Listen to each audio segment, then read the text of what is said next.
আহ চলে আসলাম। আজকে কোথায় আসছি দেখেন দেখেন, বাঁশ, শুধু বাঁশ আর বাঁশ। এই বাঁশ শুধু আমরা একে অপরকে দিই, তাই না? আমাকে না হয় একটু বেশি দিন আর কি আপনারা।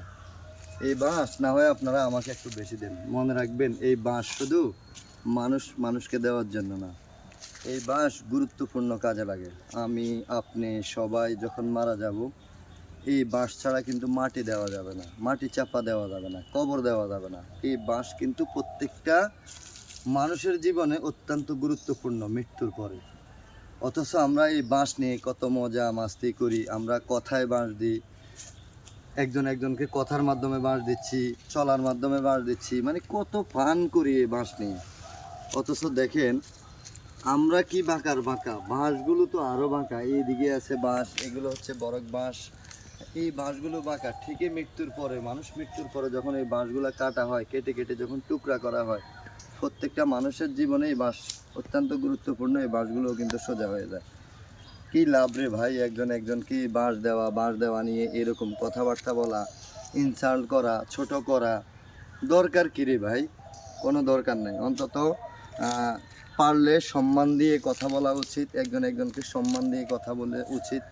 ভালো না লাগলে ইগনোর করবেন, ভালো না লাগলে অন্য পথে হাঁটবেন অথবা পথ চেঞ্জ করবেন। কিন্তু একজনকে একজন ছোট করে কথা বলা, ইনসাল্ট করা, অহংকার করা লাভ নাই। অহংকার করে কোনো লাভ নাই। দিন শেষে আমি এখন যে জায়গায় দিকে দাঁড়িয়ে আছি, ঠিক আমি যদি দেখাই বাজারের পাশে হালকা একটু দেখাও, এখানে আমার বাবা, চাচা অনেকে সাহিত্য আছেন, অনেকে সাহিত্য আছেন। দেখতে আসলাম বাবাকে, অত্যন্ত অত্যন্ত কষ্ট লাগতেছে, আপনাদেরকে বলেই বোঝাতে পারবো না। ঈদের আনন্দ করতেছি খুব প্রচুরভাবে, ছেলে সন্তান পরিবার পরিজন নিয়ে ঈদের আনন্দ করতেছি। দেখতে আসলাম বাবাকে দূর থেকে, জিয়ারত করে গেলাম। এখন এই মুহূর্তে একদম কাছে আসলাম বাবাকে দেখতে। এই বাবার উছিলা, এই বাবার জন্য আমরা দুনিয়াতে আসছি। অথচ আমরা সুশিক্ষিত সন্তান, শিক্ষিত সন্তান, খুব অহংকার করি, আমরা বড় বড় ডিগ্রিধারী। অথচ আমরা বড় হয়ে গেলে, আমরা যখন ছেলে সন্তানের বাবা হয়ে যাই, আমরা যখন একটা ফ্যামিলির গার্ডিয়ান হয়ে যাই, তখন আমাদের এই মা বাবাগুলো আমাদের কাছে অত্যন্ত বোঝা হয়ে যায়। তাদের জন্য বরাদ্দ হয় সেই বৃদ্ধাশ্রম। কেন রে ভাই, কেন রে ভাই বৃদ্ধাশ্রম বরাদ্দ হবে? আমাদের এই বাবা মা না থাকলে তো আমরা এই দুনিয়ায় দেখতাম না রে ভাই, আমরা আসতাম না, এই দুনিয়ার আলো দেখতাম না। সেজন্য আসছি বাবাকে দেখতে। আমি প্রায় আসি, কখনো এই ভিডিও করা হয় না, কারণ এটা আমার কাছে ভালো লাগে না।